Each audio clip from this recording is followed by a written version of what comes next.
ഉയിർപ്പുകാലം 6-ാം ബുധൻ. വിശുദ്ധ യോഹന്നാൻ എഴുതിയ സുവിശേഷം 15-ാം അധ്യായം 11 മുതൽ 17 വരെയുള്ള വാക്യങ്ങളുടെ വിശകലനം. സ്നേഹത്തിന്റെ കൽപ്പന. ഇതാണ് എന്റെ കൽപ്പന, ഞാൻ നിങ്ങളെ സ്നേഹിച്ചതുപോലെ നിങ്ങളും പരസ്പരം സ്നേഹിക്കണം. സ്വയം സ്നേഹം, സുഹൃത്തുക്കൾ തമ്മിലുള്ള സ്നേഹം, കാമസ്നേഹം, കുടുംബസ്നേഹം, ദൈവസ്നേഹം എന്നിങ്ങനെ പലതരം സ്നേഹങ്ങളുണ്ട്.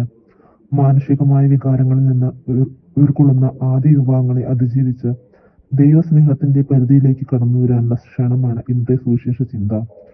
സ്വയം തേടുന്ന സ്നേഹത്തിൽ നിന്ന് സ്വയം കൊടുക്കുന്ന സ്നേഹത്തിലേക്ക് വളരാനുള്ള ക്ഷണം. ദൈവകൽപ്പനകളോട് വിശ്വസ്തത പുലർത്തി ദൈവേഷ്ടം പ്രവർത്തിക്കുമ്പോഴാണ് യേശു നമ്മെ സ്നേഹിച്ചതിൽ തലത്തിലേക്ക് നമുക്ക് എത്തിച്ചേരാൻ കഴിയുക. അപ്പോൾ നാം അവിടുത്തെ സ്നേഹിതരായി മാറും. വലിയ ആത്മസന്തോഷമാണ് അപ്പോൾ നമ്മിൽ വന്ന് നിറയുക. ഇത് ഞാൻ പറഞ്ഞത് എന്റെ സന്തോഷം നിങ്ങളിൽ കുടികൊള്ളാനും നിങ്ങളുടെ സന്തോഷം പൂർണ്ണമാകാനും വേണ്ടിയാണ്. ഞങ്ങൾ ഇത് എഴുതുന്നത് നമ്മുടെ സന്തോഷം പൂർത്തിയാകാനാണ്. നാം ദൈവത്തെ സ്നേഹിച്ചു എന്നതിലല്ല, അവിടുന്ന് നമ്മെ സ്നേഹിക്കുകയും നമ്മുടെ പാപങ്ങൾക്ക് പരിഹാരബലിയായി സ്വപുത്രനെ അയക്കുകയും ചെയ്തു എന്നതിലാണ് സ്നേഹം. എല്ലാം നൽകുന്ന സ്നേഹം. ആദിമ ക്രൈസ്തവ സമൂഹം അനുഭവിച്ച് പങ്കുവച്ച പരസ്പര സ്നേഹത്തിന്റെ രഹസ്യം ഇതാണ്. നമ്മുടെ ഇടയിൽ വസിക്കുന്ന വിശ്വാസ സമൂഹത്തിന്റെ ആവശ്യങ്ങൾ സ്വന്തം ആവശ്യങ്ങളായി അനുഭവപ്പെടുമ്പോഴാണ് നമ്മുടെ സ്നേഹം ദൈവസ്നേഹത്തോട് അനുഭവപ്പെട്ട് എന്ന് പറയാൻ കഴിയുക. ആമേൻ.